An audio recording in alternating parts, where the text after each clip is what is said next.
you'll see that I'm listed to give a talk on debating the negative, I believe. You'll soon find out that this is a vicious lie. I'm not going to talk about debating the negative. What I'm going to do is just run through rather briefly some basic points about jobs programs, their history, what kind of jobs programs we have now, and what sort of affirmative plans are being suggested. And first, let's look just very briefly at the history of jobs programs in America. And I think there's several major landmarks. First landmark is what can be referred to as the Hoover New Deal era. With the onset of the Great Depression, Hoover, and especially Roosevelt, we see a massive increase in public jobs programs. Things like the Works Progress Administration, the Civil Works Administration, the Federal Emergency Relief Act. There's many, there's no point in naming them. But this is when, in American history, the idea of public works and federal government job creation really gets underway.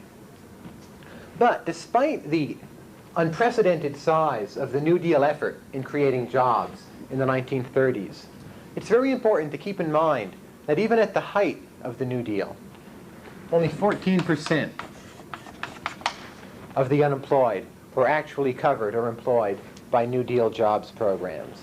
But still, before the New Deal, we really didn't have federal jobs programs at all. That's what started the trend. The second historical milestone is in 1946 with the so-called Full Employment Act.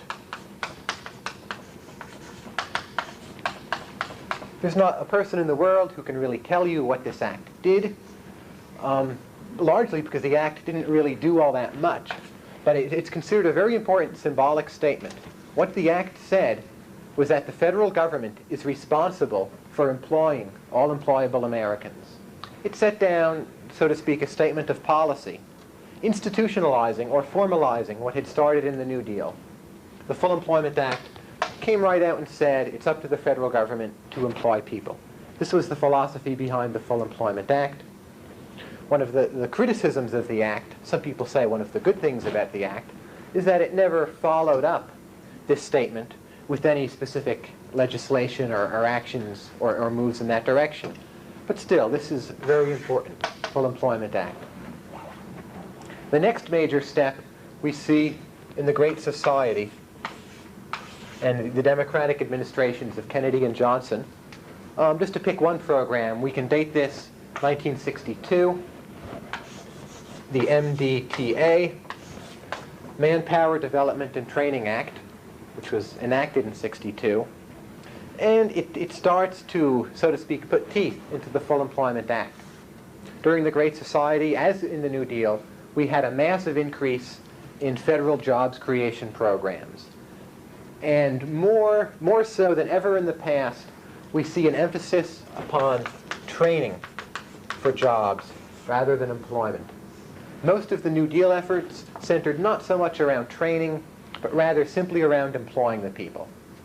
In the 60s, the shift was to training, and if you're doing any study or any research in the history of jobs programs, this is a very important tension or conflict to be looked at between training and employment.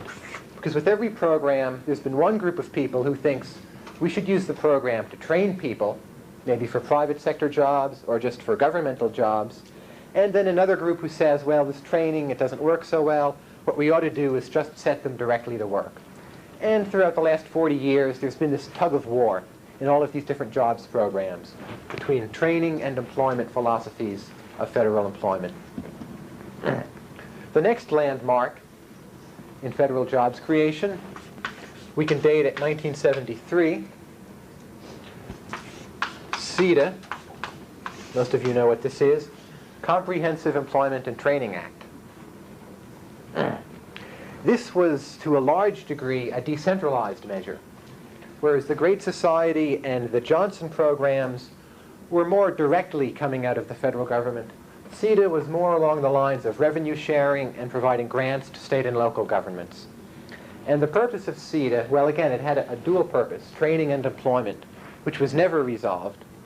But the purpose of CETA would be for the federal government to give grants to state and local governments to then set out to sort of help or cure or somehow alleviate the poverty problem or unemployment problem. One of the main criticisms of CETA was that, in fact, this wasn't what happened with the program. The program was taken over by special interests. And there's a lengthy, one might say huge literature on the effectiveness of the CETA program. Was the CETA program worthwhile? Any of you who are debating this year, this debate is worth taking a look at. The CETA program sets the precedent for the 80s. This is very important. All jobs creation programs that are suggested now are suggested explicitly with the idea of avoiding the problems, or pseudo-problems, some would say, avoiding the problems that CETA had. Without understanding CETA and its problems, or what some said were its problems, you can't understand the modern proposals, because the modern proposals are largely a reaction to CETA. CETA was of a very large scale. From 73 through around 80, the program spent, I believe, $53 billion on employing and training youth, disadvantaged, etc. That is a huge sum compared to the programs that had preceded it. However, by the time the CETA program was winding down with the onset of Reagan, Reagan and other critics of the program had charged that youth unemployment had gotten worse and not better, and hence Reagan charged that CETA was ineffective. So our final landmark in the history of public jobs programs comes in 1983 and the efforts of the Reagan administration, the so-called JPTA, Jobs, Partnership, and Training Act.